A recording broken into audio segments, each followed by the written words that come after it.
Luovassa kirjannassa voit päästää luovuutesi kukkimaan. Variaatiota työhösi saat käyttämällä eri paksuisia lankoja ja sekoittamalla eri värisistä langoista eri valööreitä. Oman mallin suunnittelussa voit käyttää koko luovuuttasi.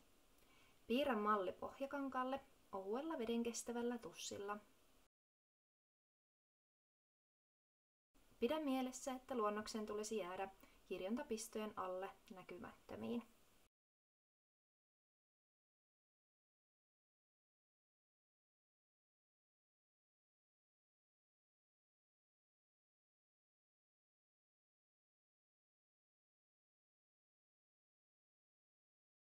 Erilaisia tekstuureita ja värien vaihtelua saat työhösi vaihtelemalla langan paksuutta, väriä ja valööreitä. Saat tekstuuria aikaan myös risteävillä pistoilla. Voit myös kokeilla jotakin odottamatonta.